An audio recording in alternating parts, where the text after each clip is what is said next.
Rabies एक बहुत ही खतरनाक और जानलेवा बीमारी है। ये बीमारी एक्यूट वायरल एनसीफेलिटिक डिजीज है जो RABV लाइसा वायरस का प्रोटोटाइप है। इसी की वजह से रेबीज होता है। रेबीज का वायरस मैमल्स को इन्फेक्ट करता है।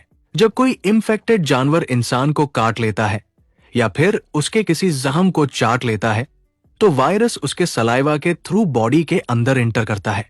सबसे पहले रेबीज वायरस जख्म के आसपास के मसल सेल्स में पहुंचता है। यहां से वायरस धीरे धीरे मल्टीप्लाई होता है। इस स्टेज में पेशेंट को सिम्टम्स फील नहीं होता है। इस फेज को इंक्यूबेशन पीरियड कहते हैं। यह पीरियड कुछ हफ्तों से लेकर महीनों या सालों तक का हो सकता है।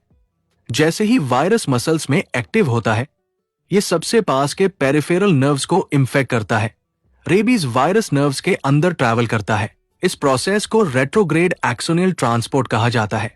इसी रूट से वायरस स्पाइनल कॉर्ड और फिर डायरेक्ट ब्रेन तक पहुंच जाता है। ब्रेन में पहुंचने के बाद rabies virus severe inflammation cause करता है।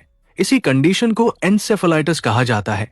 यहीं से डेंजरस सिम्टम्स शुरू होते हैं, जैसे फीवर, सिर दर्द, घबराहट, थकान, और फिर धीरे धीरे पानी देखकर डर लगना शुरू हो जाता है, जिसे हाइड्रोफोबिया कहते हैं। और फिर बहुत लार बहती है और मसल स्पैज़म होता है। ये सारे सिम्टम्स इसलिए होते हैं क्योंकि रेबीज वायरस ब्रेन के न्यूरोट्रांसमिशन सिस्टम को डैमेज कर देता है। ब्रेन का कंट्रोल बॉडी पर धीरे धीरे खत्म होने लगता है। इस स्टेज के बाद पेशेंट कोमा में चला जाता है। अगर इस स्टेज तक रेबीज वैक्सीन और इम्यूनोग्लोब्युलिन नहीं दिया तो डेथ निश्चित है। रेबीज एक प्रिवेंटेबल डिजीज है, लेकिन सिर्फ तब जब एनिमल बाइट के तुरंत बाद एक्शन लिया जाए और प्रॉपर ट्रीटमेंट लिया जाए।